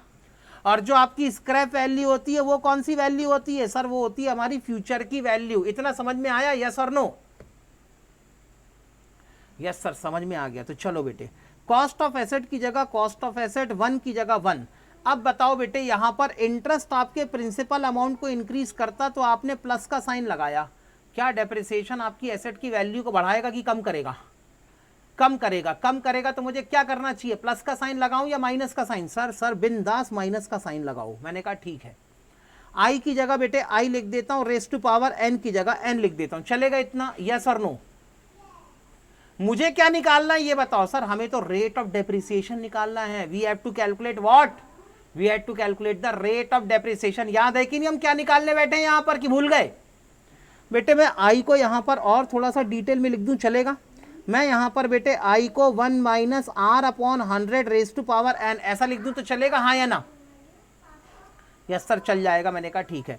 मुझे बेटे इस आर की वैल्यू निकालनी है। याद आया बेटे हमें क्या निकालना है, हमें इस आर की वैल्यू को कैलकुलेट करना है। बस बेटे आर की वैल्यू कैलकुलेट हो जाए और हमारा काम खत्म।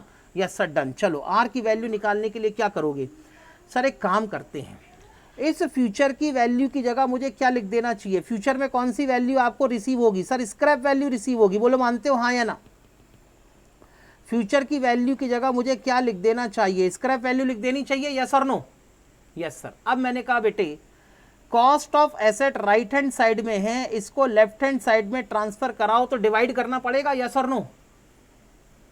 तो फॉर्मूला क्या बन गया सर, फॉर्मूला बन गया scrap value divided by cost of asset. Scrap value divided by cost of asset is equal to 1 minus R upon 100 raise to power N. बोलो ठीक, यस और नो, हाँ या ना? इतना सभी को समझ में आ गया हो तो बताओ। यस सर क्लियर है। और आगे चलते हैं। अब बेटे इस रेस टू पावर एन को मैंने लेफ्ट हैंड साइड में ट्रांसफर करवाना है। अगर मैं रेस टू पावर एन को अपने लेफ्ट हैंड साइड में ट्रांसफर करवाऊं तो लेफ्ट हैंड साइड में ट्रांसफर करवाते से मुझे लिखना पड़ेगा scrap value divided by cost whole raise to power 1 upon N, ऐसे ही लिखना पड़ेगा। यस सर बिल्कुल ऐसे ही लिखना पड़ेगा। Is equal to right side में क्या बच गया सर, राइट साइड में बच गया 1 माइनस आर अपॉन 100। मैंने कहा बेटे अब 1 को या आर अपॉन 100 को लेफ्ट हैंड साइड में लेके चले जाते हैं और इसको राइट हैंड साइड में लेके आ जाते हैं। तो अब इक्वेशन क्या बन गई sir, R upon 100 is equal to 1 minus scrap value divided by cost whole raise to power 1 upon N. बोलो ठीक, whole raise to power 1 upon N. आगे चलूं, आवाशिता, चलो आगे चलते हैं, ठीक है सर। और आगे चलते हैं। अब क्या करना है बेटे, अब मुझे इस डिवाइडेड बाय 100 को राइट साइड में ट्रांसफर करना है। तो बोलो बेटे क्या करूं, R upon 100 is equal to 1 minus raise to power 1 upon N को nth रूट लिख दूं तो चलेगा, scrap value divided by cost ऐसे लिख दूं तो चलेगा, हाँ या ना? Raise to power 1 upon N is equal to क्या हो गया, nth रूट ही हो गया कि नहीं हो गया? यस सर nth रूट हो गया। बेटे अब अगर 100 को ट्रांसफर करना है, क्रॉस मल्टीप्लाई करना है, तो 100 को बेटे ये डिनोमिनेटर में है तो न्यूमरेटर में ले जाके मल्टीप्लाई कर देना चाहिए। तो r इज इक्वल टू होगा 1 minus nth root of scrap value divided by cost of asset whole multiplied by 100, that is the formula for calculating rate of depreciation under written down value method. अरे दिखा क्या formula, किधर से लेके आया माए? अब बेटे फॉर्मूला बनाना समझेगा।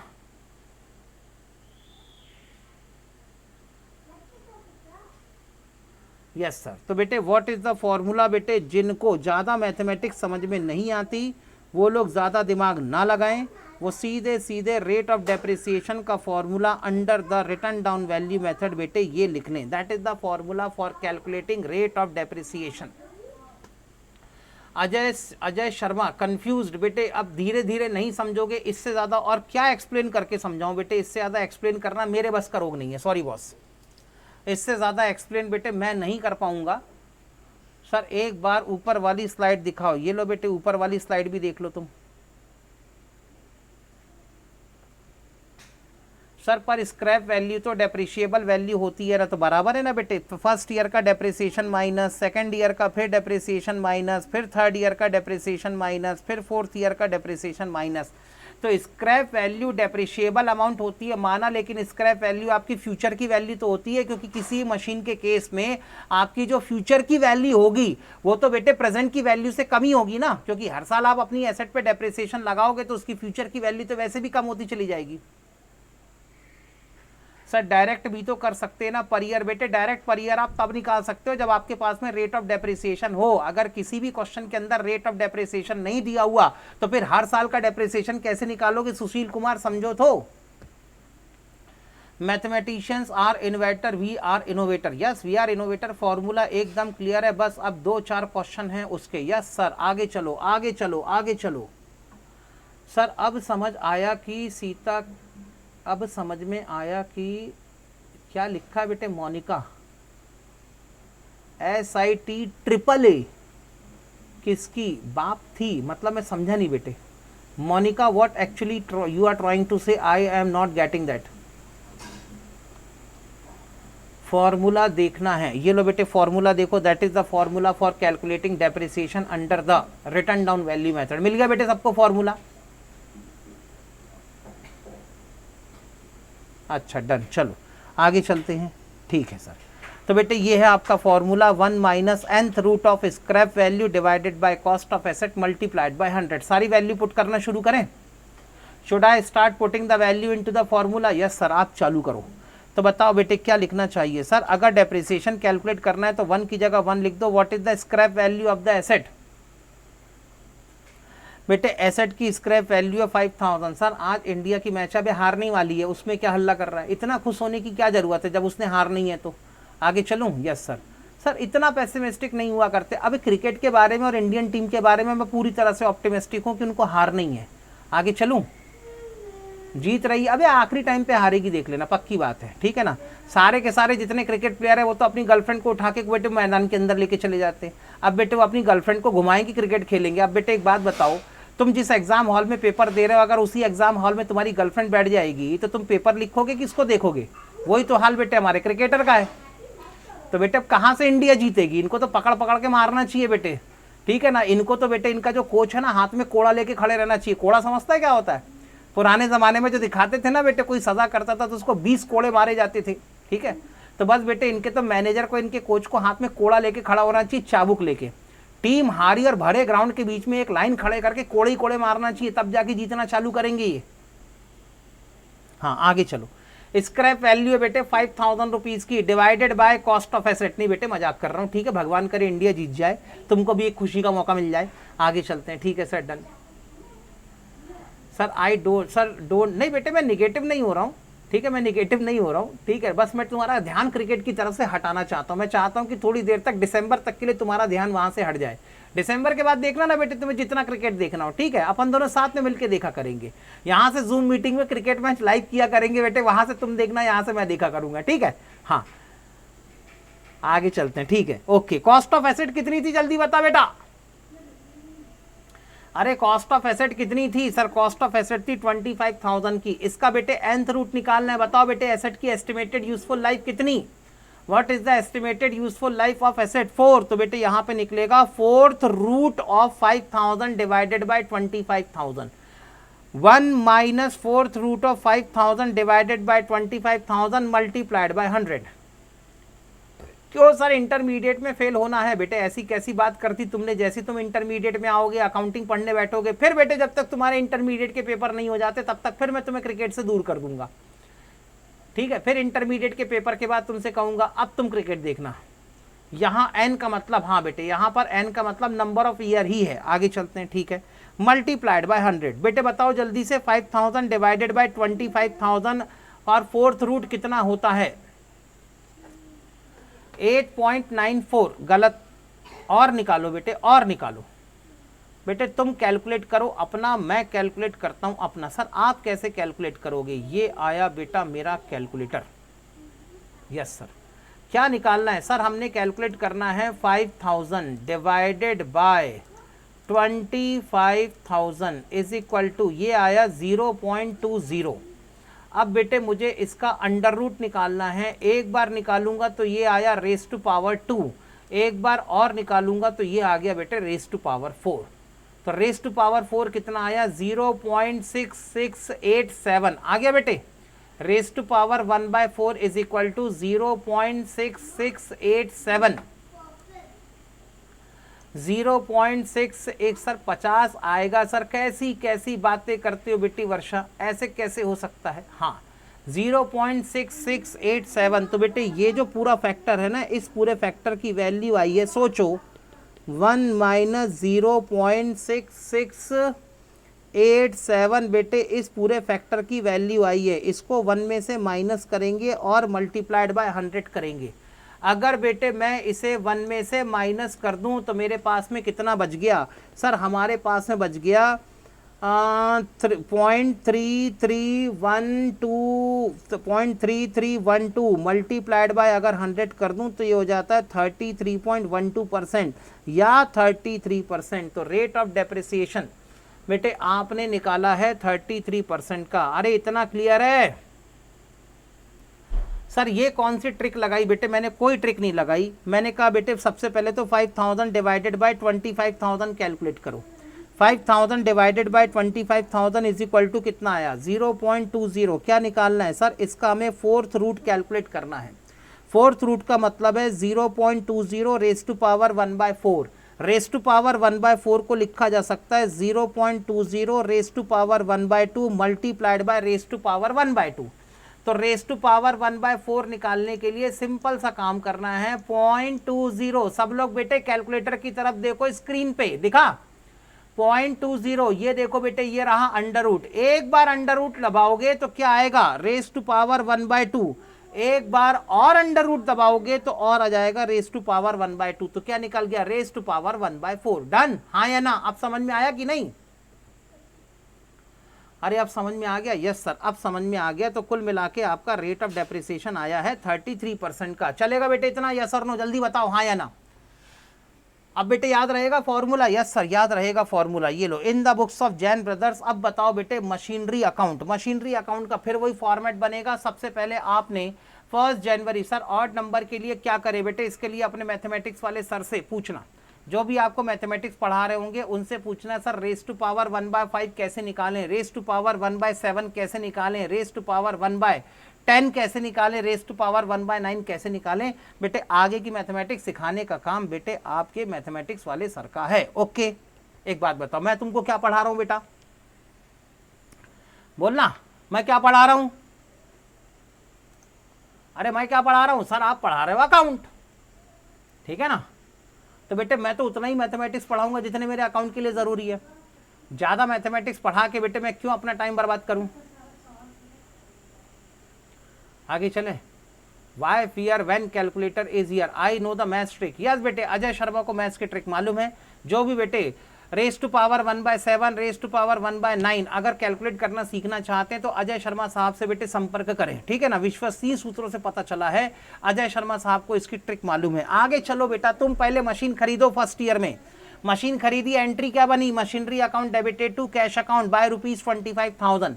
Machinery account will be debited by ₹25,000 to bank account. फिर बेटे सीधे चलो करंट ईयर के एंड में। करंट ईयर के एंड में बेटे आपने क्या किया सर, करंट ईयर के एंड में हम लगाएंगे मशीन पे डेप्रिसिएशन।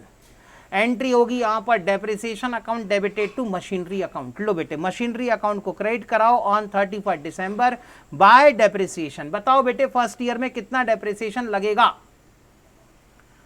बेटे बोल दो, आज बता दो दुनिया को कि तुम फर्स्ट ईयर में डेप्रिसिएशन कैलकुलेट करने की ताकत रखते हो। सर हमारी एसेट की ओपनिंग वैल्यू है 25,000, इस पे हमने डेप्रिसिएशन लगाना है 33% का, 33%। तो ये आगे अभी ये क्या हुआ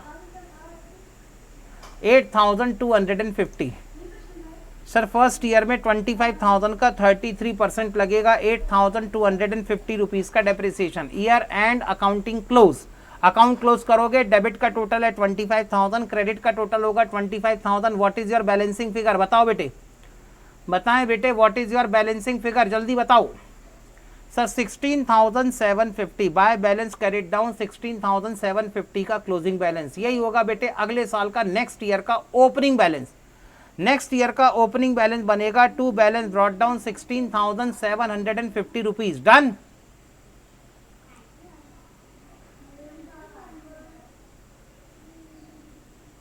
यस सर डन। चलो फिर आगे चलते हैं।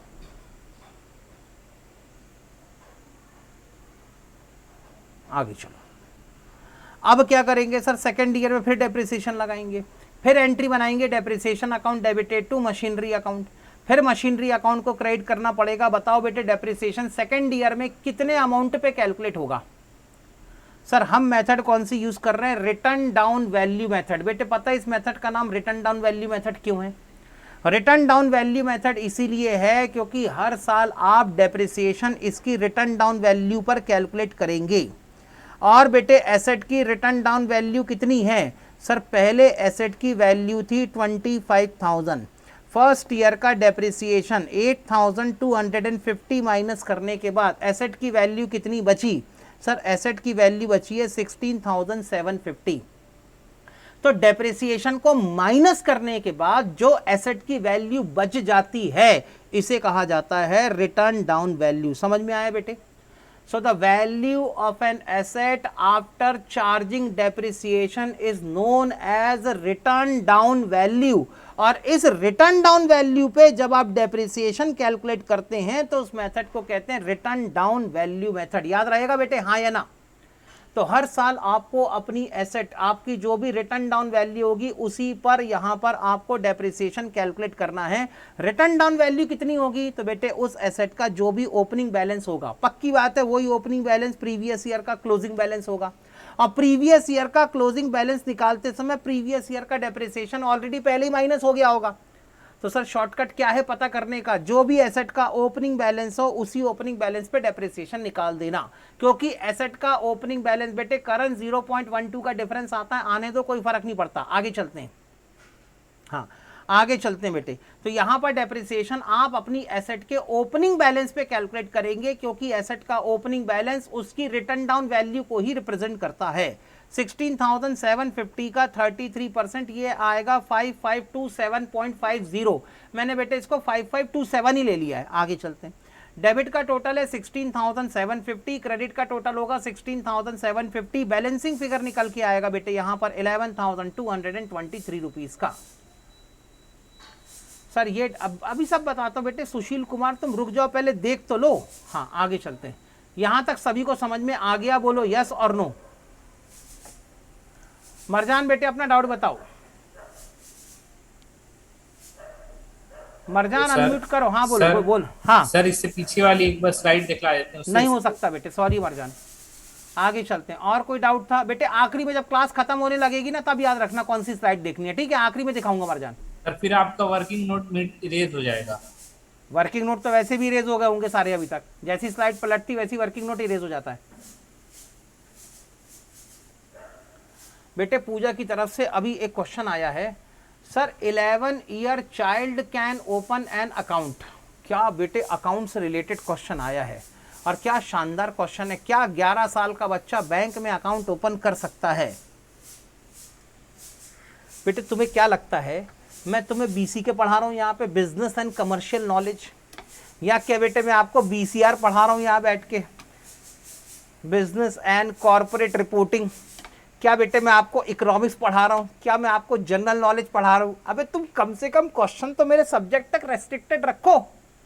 हाँ हाँ बेटे, 11 साल का बच्चा भी अकाउंट ओपन कर सकता है, लेकिन 11 साल के बच्चे का जो अकाउंट होगा वो बेटे 11 साल के बच्चे के नाम से नहीं होगा, उसके पेरेंट्स को उसका बेटे गार्जियन बन के उनका अकाउंट ओपन करना पड़ेगा। ठीक है, आगे चलते हैं।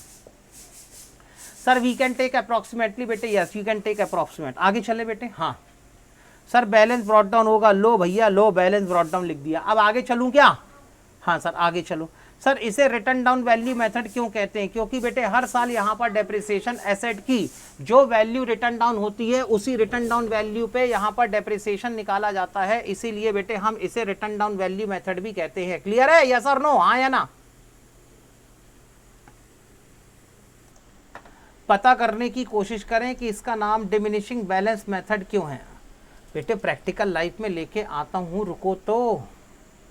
बेटे पहले तुम्हें अभी मेथड का नाम नहीं मालूम, इस मेथड को इस नाम से क्यों बुलाते हैं, क्यों पुकारते, तुम्हें ये नहीं मालूम, तो अब मैं तुम्हें प्रैक्टिकल लाइफ में इसकी एप्लीकेबिलिटी कैसे सिखा दूं। स्टेप बाय स्टेप चलना पड़ेगा कि नहीं, एकदम से थोड़ा ना कूद जाएंगे।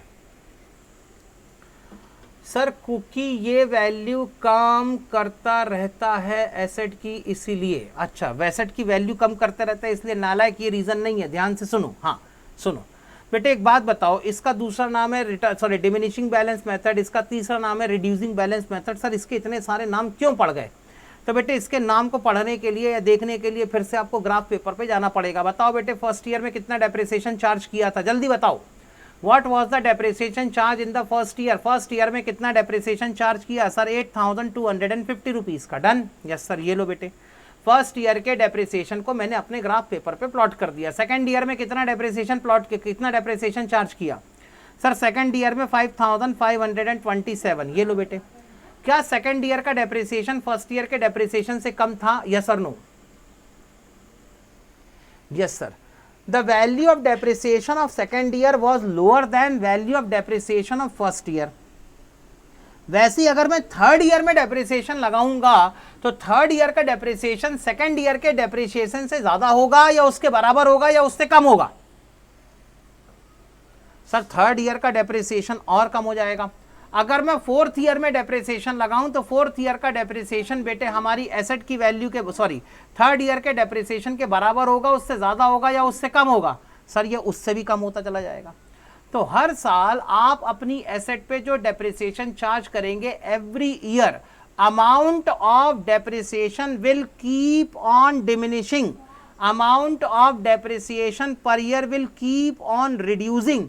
इसीलिए बेटे इसका नाम पड़ गया डिमिनिशिंग बैलेंस मेथड और रिड्यूसिंग बैलेंस मेथड। समझ में आया बेटे? एक दिन एसेट ही नहीं बचेगी। अबे जब नहीं बचेगी तब नहीं बचेगी, लेकिन जब तक है तब तक तो लगेगा कि नहीं? नालायक ऐसे ऐसे प्रेडिक्शन देते हैं ना सर, एक दिन एसेट ही नहीं बचेगी, तुम उस दिन का इंतजार करो, बाकी बेटे जब तक चल रही है तब तक तो डेप्रिसिएशन लगेगा कि नहीं लगेगा? मतलब क्लास के अंदर देखा ना, 8:15 बजे के बाद तुम लोगों का बेटे सब ग्लूकोज डाउन, दिमाग का ग्लूकोज खत्म। ठीक है बेटे, फिर ऊट पटांग थॉट तुम्हारे दिमाग में आने चालू हो जाते हैं, सब नालायक मस्ती के मूड में आ जाते हैं। हो गया सर, अब अपनी क्लास बंद करो सर, अब मस्ती करेंगे नालायक। हाँ सुशील बेटे तुम्हारा कहना ये है 16,750 का 33% 5527.5 है, इसको 5528 लिखना चाहिए। मैंने बेटे 5527 लिख दिया। बेटे 25-50 पैसे के लिए तुम क्यों झगड़ा पड़ करने बैठ जाते हो बेटे? क्या हम इतने गरीब हैं कि हम 25-50 पैसे को अपने हिसाब से एडजस्ट नहीं कर सकते क्या बेटे? क्या अब बेटे हम दोनों के बीच में रिलेशन इतना कमज़ोर और इतना कच्चा है कि हम 50 पैसे के लिए आपस में झगड़ा कर रहे हैं यहाँ बैठ के कि सर अपने 50 पैसे कम लिखे हैं, आपको 50 पैसे बढ़ा के लिखना चाहिए था? बेटे क्या ये हमारा डिस्कशन का मैटर हो सकता है? हमारे डिस्कशन का मैटर होना चाहिए था कि सर कोई नया वाला गाना सुना के दिखाओ, सर कोई नया वाला गाना गाओ, मज़ा आना चाहिए। तो बेटे ये हमारा डिस्कशन होता तो बात समझ में आती। तुम कह रहे हो कि सर 50 पैसे कम लिख दिया आपने, ठीक है ना? आगे, अरे सॉरी की बात नहीं है, मजाक कर रहा हूँ वैसे ही मैं। आगे चलें? हाँ आगे चलो बेटे, आगे चलो। ठीक है, अबे आगे चलूँ क्या? हाँ सर आगे चलो। तो हर साल बेटे इसका नाम क्यों डिमिनिशिंग बैलेंस मेथड है, इसका नाम क्यों रिड्यूसिंग बैलेंस मेथड है, तो कारण इसका यहाँ पर सिर्फ इतना ही है कि हर साल आप जो अपनी एसेट पे डेप्रिसिएशन लगाते हैं, amount of depreciation of each year keep on decreasing, therefore बेटे इसका नाम पड़ गया डिमिनिशिंग बैलेंस मेथड या इसका नाम पड़ गया रिड्यूसिंग बैलेंस मेथड। समझ में आया बेटे? तो इस मेथड के 2-3 नाम हो गए, या तो रिटर्न डाउन वैल्यू मेथड के नाम से पुकारो, या तो डिमिनिशिंग बैलेंस मेथड के नाम से पुकारो, या तो रिड्यूसिंग बैलेंस मेथड के नाम से पुकारो, सारे नाम एक ही के हैं। आगे चले? यस सर, आगे चलो। अब सवाल ये है कि सर अगर हम अकाउंटेंट बन गए, मैंने कहा वो तो बन गए हो बेटे तुम, उसमें कोई बड़ी बात थोड़ी ना, बस ऑफिशियली डिग्री मिलना बाकी है, now you are a chartered accountant. तो सर अगर हम अकाउंटेंट बन गए, अगर क्या बेटे बन ही गए हो, हाँ सर मतलब बने हैं अकाउंटेंट, हम किसी कंपनी के अंदर जाते हैं, कंपनी वाले हमसे पूछते हैं कि बताओ इस एसेट पे कौन सी मेथड से डेप्रिसिएशन लगाया जाए, तो सर हमें कौन सी मेथड चूज करनी चाहिए? हाँ ये बड़ा सवाल है। तो बेटे आपको दोनों मेथड के बीच में कंपैरिजन करके देखना पड़ेगा। आओ बेटे कंपैरिजन करें, straight line method versus diminishing balance method, कौन सी मेथड अच्छी है और कौन सी मेथड बुरी है, कंपैरिजन करना शुरू करें। अभी बेटे आपको कुछ लिखना नहीं है, लगेगा तो आखिरी में स्क्रीनशॉट ले लेना, बाद में उठा के बेटे इसको चिपका लेना और छाप लेना। आगे चलूं? आगे चलो सर, ठीक है। अगर मैं स्ट्रेट लाइन मेथड की बात करूं तो स्ट्रेट लाइन मेथड के अंदर अभी थोड़ी देर पहले बेटे हमने ग्राफ बनाया था, ग्राफ में हमने डेप्रिसिएशन को प्लॉट किया था। फर्स्ट ईयर में डेप्रिसिएशन हमने चार्ज किया 5000, सेकेंड ईयर में डेप्रिसिएशन चार्ज किया 5000, थर्ड ईयर में 5000, फोर्थ ईयर में 5000। अगर मैं हर ईयर के डेप्रिसिएशन को ज्वाइन कर दूं तब बेटे एक स्ट्रेट लाइन बनती है, और यहां पर इसी कारण इस मेथड का नाम पड़ गया स्ट्रेट लाइन मेथड। यहां तक क्लियर है? यस और नो, हाँ या ना? तो एसेट से रिलेटेड एक खर्चा आपका डेप्रिसिएशन का है, लेकिन याद रखें एसेट से रिलेटेड एक खर्चा और भी है आपका, कौन सा? रिपेयर एंड मेंटेनेंस का। भाई आप अपनी अकाउंट की बुक में जो डेप्रिसिएशन लगा रहे हो वो लगा रहे हो, वहां तक तो अपनी जगह ठीक है, लेकिन बेटे एसेट को हर साल आपको रिपेयर और मेंटेन करना पड़ेगा कि नहीं? एसेट को आप जैसे यूज करते रहेंगे तो एसेट के अंदर टूट फूट हो जाना, एक आध पार्ट्स का खराब हो जाना, उसकी ऑयलिंग करना, ग्रीसिंग करना, उसका मेंटेनेंस करना, ये भी तो काम करना पड़ेगा कि नहीं?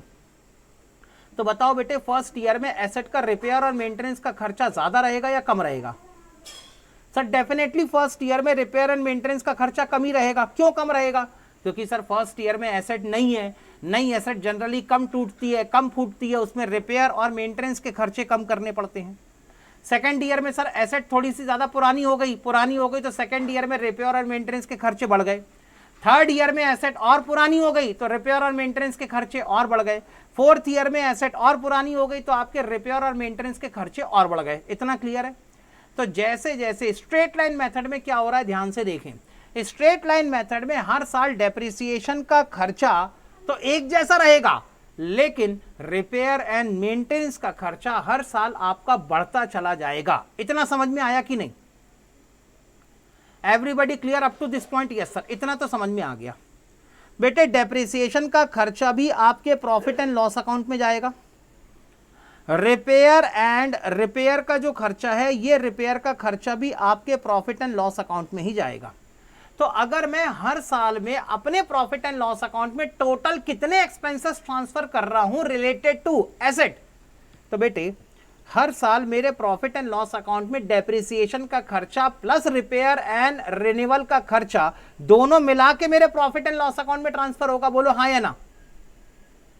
तो ऐसा नहीं लग रहा बेटे हर साल आप अपने प्रॉफिट एंड लॉस अकाउंट में under the straight line method धीरे धीरे करके जरूरत से ज्यादा खर्चा आप ट्रांसफर करते जा रहे हैं? सोचो ना बेटे, फर्स्ट ईयर के प्रॉफिट एंड लॉस अकाउंट में depreciation and repair and renewal के खर्चे को मिला के बहुत कम total expense profit and loss account में डेबिट किया, लेकिन फोर्थ ईयर में तो बहुत ज्यादा खर्चा आपने अपने प्रॉफिट एंड लॉस अकाउंट में डेबिट करवा दिया। समझ में आई कि नहीं बात? हाँ या ना? ठीक, ये तो हो गया बेटे total expense which will be transfer to profit and loss account. इतना क्लियर है? अब अकाउंटेंट इसी कारण से इस मेथड को अच्छा नहीं मानते। अकाउंटेंट कहते हैं कि भाई हर साल डेप्रिसिएशन और रिपेयर का खर्चा हमारे प्रॉफिट एंड लॉस अकाउंट में बढ़ता जाएगा, तो हर साल का प्रॉफिट तो सिर्फ और सिर्फ डेप्रिसिएशन और रिपेयर के खर्चों के कारण कम होता चला जाएगा। जबकि कायदे से तो होना ये चाहिए कि आपके डेप्रिसिएशन का खर्चा और रिपेयर का खर्चा लगभग हर साल एक जैसा प्रॉफिट एंड लॉस अकाउंट में ट्रांसफर होना चाहिए। तो अब अगर मैं रिटर्न डाउन वैल्यू मेथड की बात करूं तो इसी को रिटर्न डाउन वैल्यू मेथड से कंपेयर करके देखते हैं।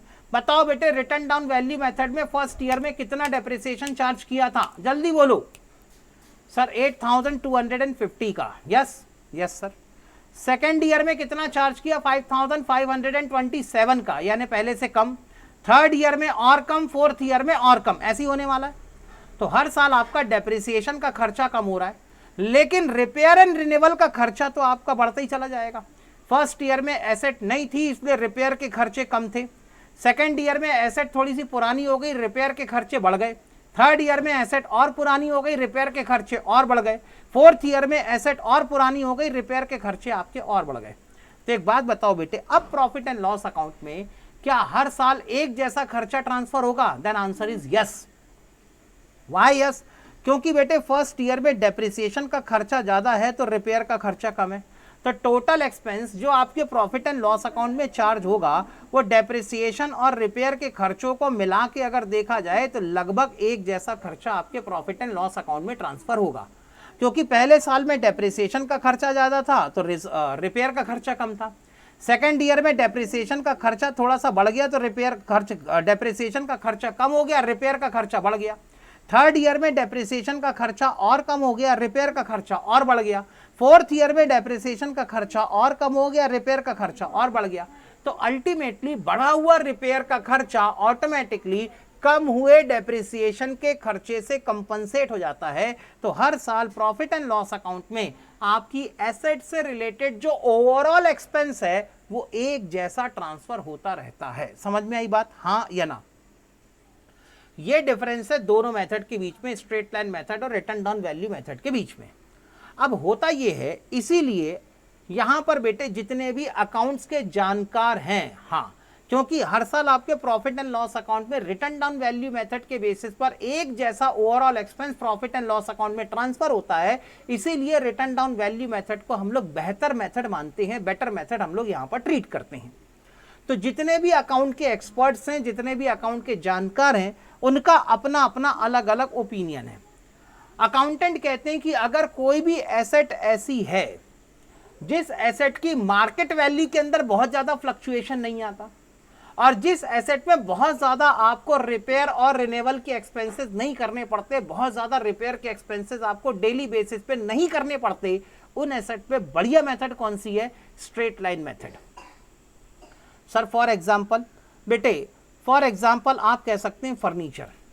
बेटे एक बात बताओ, आपके घर में फर्नीचर है, क्या बेटे हर साल आपको अपने फर्नीचर को रिपेयर करवाना पड़ता है? बोलो ना बेटे, अगर आपके घर में फर्नीचर है तो क्या हर साल आपको अपने फर्नीचर को रिपेयर करवाना पड़ता है और हर साल आपके फर्नीचर के रिपेयर का खर्चा बढ़ता चला जा रहा है? नहीं सर, बिल्कुल नहीं। तो बेटे फर्नीचर के खर्चे में तो रिपेयर का खर्चा है ही नहीं, और जब रिपेयर का खर्चा नहीं है तो वहां पर बढ़िया मेथड कौन सी है? स्ट्रेट लाइन मेथड, क्योंकि उसमें तो सिर्फ डेप्रिसिएशन चार्ज होना है। बात समझ में आती है? यस और नो, हाँ या ना? तो अगर कोई भी मेथड ऐसी है जिनमें रिपेयर के चार्जेस बहुत कम हो, या तो फिर बेटे जिनके अंदर ऑब्सोलेसेंस का प्रॉब्लम सबसे कम हो। ऑब्सोलेंस यानी समझाया था बेटे मैंने, जब कभी कोई नया मॉडल या कोई इनोवेटिव टेक्नोलॉजी, कोई नई टेक्नोलॉजी मार्केट के अंदर आती है तो पुरानी मॉडल की या पुरानी टेक्नोलॉजी की एसेट्स वैल्यूलेस हो जाती है, उनकी मार्केट वैल्यू कम हो जाती है, इसको कहा जाता है ऑब्सोलेंस। तो अगर कोई एसेट ऐसी है जिसकी मार्केट वैल्यू के अंदर फ्लक्चुएशन बहुत कम है और उसके अंदर रिपेयर के एक्सपेंसेस बहुत कम है, तो उन मेथड के लिए या उन एसेट्स के लिए बढ़िया मेथड कौन सी है? Straight line method. लेकिन अगर कोई एसेट ऐसी है जिनकी मार्केट वैल्यू हाईली फ्लक्चुएटिंग है, ठीक है, और जिन एसेट के ऊपर जैसे जैसे एसेट पुरानी होती चली जाती है वैसे वैसे रिपेयर के एक्सपेंसेस बढ़ते चले जाते हैं, उन एसेट्स के लिए सबसे बढ़िया मेथड कौन सी है? यहां पर return down value method. Done. तो बेटे सर ऐसी एसेट्स कौन सी हैं? बेटे प्लांट एंड मशीनरी ले लो आप, यहां पर कंप्यूटर्स हो गए आपके, जितने इलेक्ट्रॉनिक गैजेट्स हैं बेटे आप उनके ले लो, क्योंकि जितने इलेक्ट्रॉनिक गैजेट्स होते हैं ना उनकी उम्र जैसे जैसे बढ़ती जाती है उनके अंदर मेंटेनेंस के एक्सपेंसेस उतने ज़्यादा लगना शुरू हो जाते हैं, और जितने इलेक्ट्रॉनिक इक्विपमेंट्स होते हैं